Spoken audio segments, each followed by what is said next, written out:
ಮಾಳೆಗಾಂವ್ ಗ್ರಾಮದ ವತಿಯಿಂದ ಮತ್ತು ಸಂಪೂರ್ಣ ಮತಕ್ಷೇತ್ರದ ಜನತೆಯ ಆಶೆ ಆಗಿದೆ. ರಹೀಮ್ ಖಾನ್ಜಿಯವರಿಗೆ ಈ ಸಲ ಸಚಿವ ಸಂಪುಟದಲ್ಲಿ ಸಚಿವರಾಗಿ ಸ್ಥಾನ ಕೊಡಬೇಕು. ಯಾಕೆಂದರೆ ಇವರು ಒಂದು ಬಾರಿ ಅಲ್ಲ 4 ಬಾರಿ ಕಾಂಗ್ರೆಸ್ ಪಕ್ಷದಿಂದ ಆಯ್ಕೆಯಾಗಿದ್ದಾರೆ. ಜನರು ಅವ್ರ ಮೇಲೆ ವಿಶ್ವಾಸ ಇಕ್ಕಿದ್ದಾರೆ. ಜನರಿಗಾಗಿ, ಜನರ ಒಂದು ಏಳಿಗೆಗಾಗಿ ರಹೀಮ್ ಖಾನ್ಜಿಯವರಿಗೆ ಯಾಕೆ ಕೊಡಬೇಕಂದ್ರೆ, ರಹೀಮ್ ಖಾನ್ಜಿಯವರು ಜಿಲ್ಲಾ ಕೇಂದ್ರದಲ್ಲಿದ್ದಾರೆ. ಜಿಲ್ಲಾ ಕೇಂದ್ರದಲ್ಲಿದ್ದಂಥ ಒಬ್ಬ ಶಾಸಕನಿಗೆ ತಾವು ಮಂತ್ರಿ ಮಾಡಿದ್ರಿ ಅಂದ್ರೆ ಜಿಲ್ಲೆಯಲ್ಲಿ ಇಡೀ ಜಿಲ್ಲೆಯ ಎಲ್ಲ ತಾಲೂಕದಿಂದ, ಎಲ್ಲ ಗ್ರಾಮದಿಂದ ಜಿಲ್ಲೆಗೆ ಜನರು ಬರ್ತಾರೆ ಕೆಲಸಕ್ಕಾಗಿ.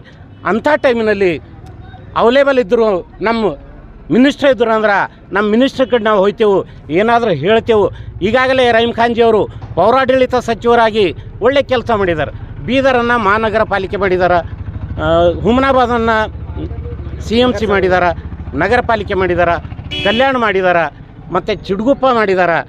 ಹಾಗೆ ಒಳ್ಳೆ ಕೆಲಸ ಮಾಡ್ತಾಯಿದ್ದಾರೆ.